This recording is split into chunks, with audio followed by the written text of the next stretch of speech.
Perkalian. Dalam bahasa Indonesia, kata dasarnya adalah kali, yang menunjukkan banyaknya pengulangan. Dalam matematika, perkalian memiliki konteks pengulangan, yaitu apa? Penjumlahan berulang. Jadi perkalian itu artinya adalah penjumlahan berulang. Contoh, misalnya kita memiliki penjumlahan 3 ditambah 3 ditambah 3 ditambah 3. Nah, berarti ini 3-nya dijumlah sebanyak berapa? 4. Nah, berarti penulisannya adalah 4 dikali 3. Jadi 4 kali 3 itu bukan 4-nya ada 3. Tetapi kalau kita baca baik-baik, 4 kali 3, ya kan ini dibaca 4 kali 3. Ya kan? Dibaca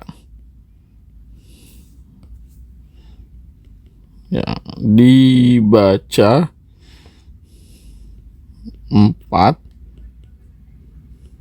kali 3.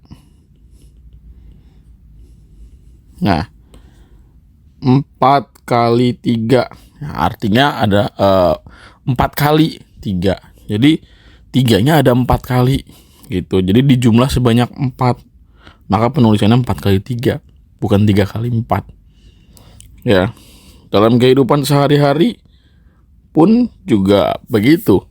Misalkan minum obat ya, babe minum obat ya 3 kali 1 hari. Nah, arti 3 kali 1 hari menunjukkan bahwa skala waktunya gitu. Misalkan pagi 1, siang 1, malam 1. Berarti 1 kali minum obat itu ada 3, yaitu apa? Satunya ada 3 maksudnya. Jadi satunya pagi, satunya siang, satunya lagi malam. Makanya 3 kali 1 hari. Ya, itu kan kalau ditulis jadinya ya bentuknya adalah ya 3 dikali 1, bukan 1 dikali 3 gitu. 3 kali 1. Itu berarti satunya ada 3, satunya dijumlah sebanyak 3 kali gitu. Tapi bukankah sama aja kalau misalkan contoh misalkan gini ya, yang ketiga itu misalkan 3 dikali 4 ya, 3 dikali 4 itu kan berarti 3 kali 4 ya, 4-nya ada 3. Bukankah kalau misalkan kita tulis 3 kali 4 dengan 4 kali 3 hasilnya sama? Ya, ini kan hasilnya berapa? 4 tambah 4, 8. 8 tambah 4, 12. Nah, jadi ini 4 kali 3 juga hasilnya 12. Bukannya sama aja? Ya memang gitu, tapi akan menjadi masalah kalau misalkan kalian ketemu soal yang meminta untuk menyajikan perkalian dalam bentuk garis bilangan. Contoh misalkan gini. Tadi ya 4 kali 3 dengan 3 kali 4 ya. Nah, ini penulisan untuk 4 kali 3. Ya. Ya, penulisan garis bilangan.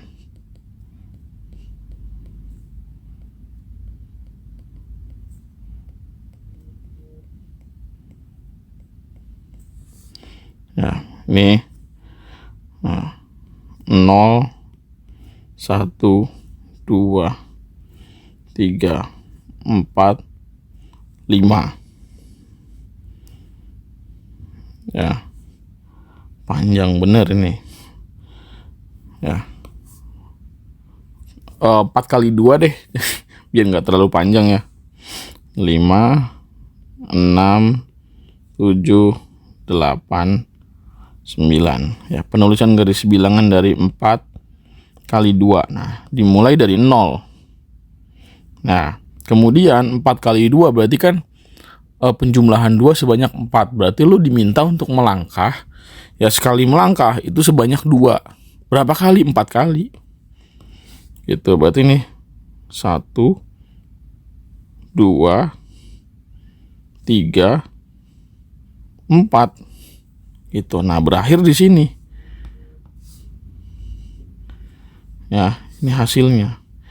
Ya, ini berarti kan ini plus 2, ini plus 2, plus 2, plus 2.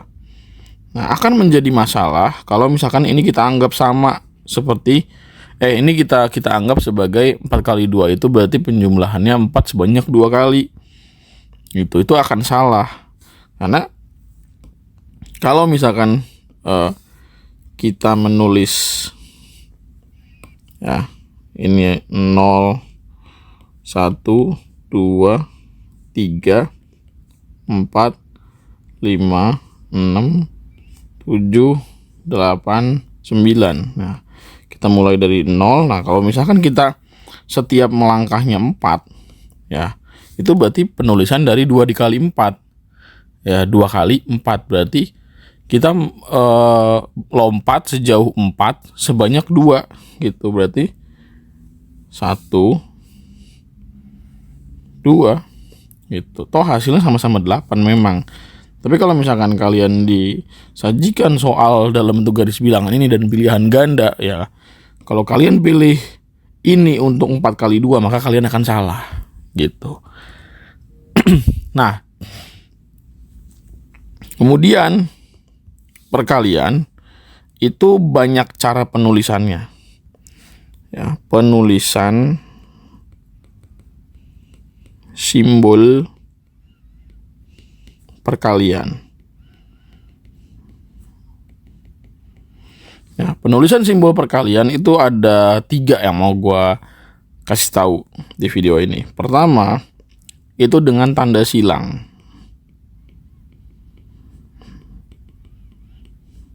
Ya, tanda silang yang X tapi tidak terlalu besar tanda silangnya. Ya, contoh ya kayak tadi yang gua kasih tahu ya. Contoh misalkan ya 3 dikali 4. Ya, di tengah-tengah antara 2 bilangan dan dia tanda silangnya nggak begitu besar. Ya. Terus yang kedua, titik tengah.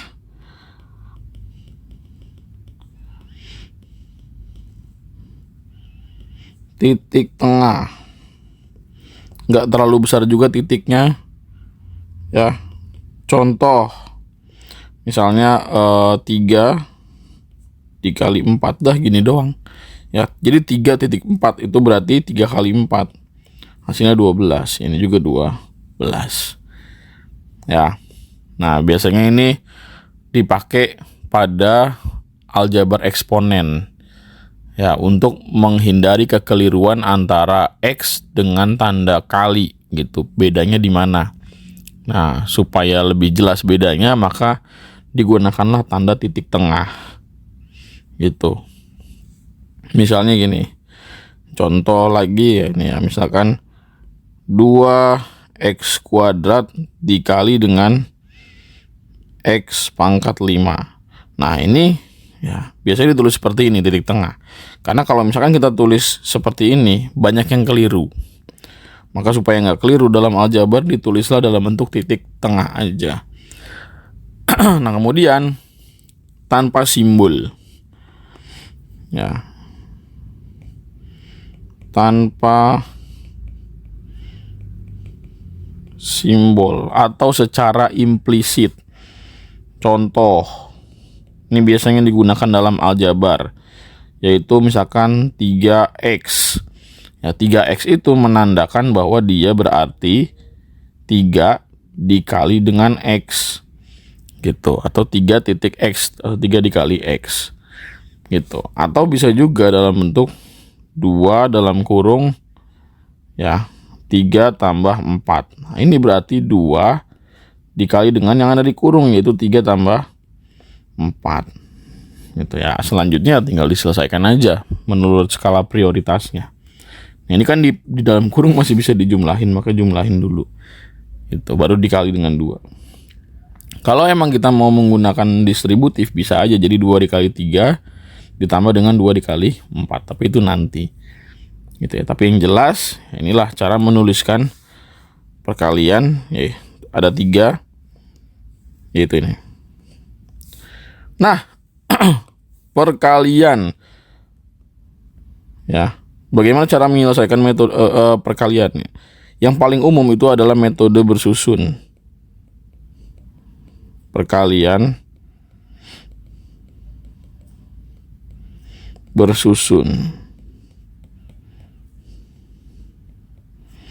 Metode perkalian bersusun ini misalkan berapa? Puluhan dengan satuan, yaitu 72 dikali 3 misalkan. Bagaimana menyelesaikannya? Ya. Nah, ini berarti 2 dikali 3. Ya, berapa 2 dikali 3? 6. Nah, setelah 2 dikali 3, nah giliran 7 dikali 3. Dari bawah ke atas. Ya, 3 dikali 7 berapa? 21. Lagi. Misalkan 89 dikali 3. Ya. 89 dikali 3 berarti 9 kali 3 berapa? 27. Nah, 7-nya dulu simpan sebagai satuan. Nah, puluhannya si 2 itu taruh di atas 8. Ya, disimpan. Nah, kemudian ya 3 dikali 8.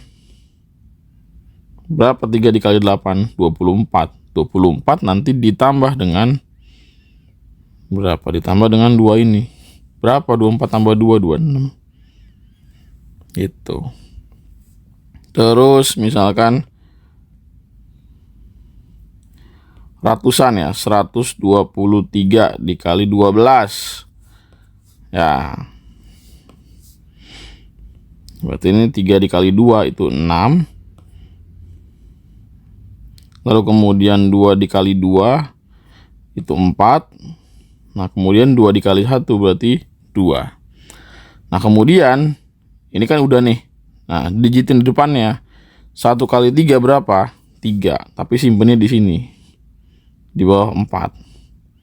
Bukan di digit terakhir. Nah, 1 kali 2, 2. 1 kali 1 ya 1.